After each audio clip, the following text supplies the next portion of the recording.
इस वक्त सलीम सीधा मौजूद है। सलीम जी, कैसे देख रहे हैं ये जो आतंकवादियों ने किया, वहां पर जो सैलानी घूमने गए थे उनको किस तरीके से बर्बरता से उनके संग ये इस कांड को किया, गोलियों से उनको भूत दिया, क्या कहेंगे?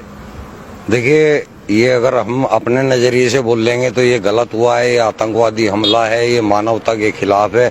लेकिन अगर आप इसको इस्लाम के नजरिए से देखेंगे तो ये पुण्य का काम किया है उन्होंने, ये सवाब का काम किया है उन्होंने। ये कुरान के स्क्रिप्चर सूरह तौबा की जो 5 आयत है उसके अंदर सेम टू सेम यही प्रक्रिया लिखी है कि काफिरों को जहां पाओ वहां देखो, उनको मारो, घात लगा करके उनको मारो। इन्होंने भी तो वही किया, घात लगा के मारा, बाकायदा उसकी रेकी हुई है।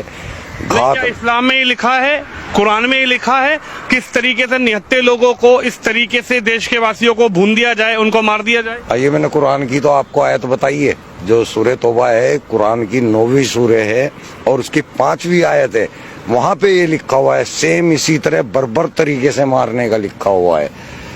सेम ये लिखा हुआ है कि उनको मारो, जब तक मारो जब तक कि वो ला इलाहा इल्लल्लाह कलमा ना पढ़ ले या जजिया देना कबूल ना कर ले, तब तक मारो। यानी कि पूरे हिंदुस्तान के हिंदुओं का यही हसर होना है इस्लाम के अनुसार।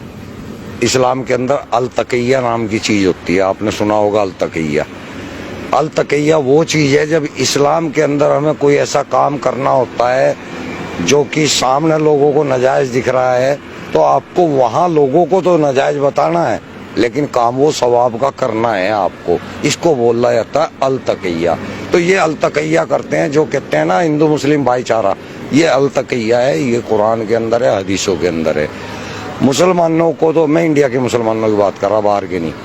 मुसलमान इंडिया का जो है वो अनपढ़ है, उसको कुरान के बारे में कोई नॉलेज नहीं है। इसलिए अगर वो भाईचारे की बात कर रहा है तो वो ठीक कर रहा है, लेकिन वो इस्लाम के अनुसार गलत कर रहा है।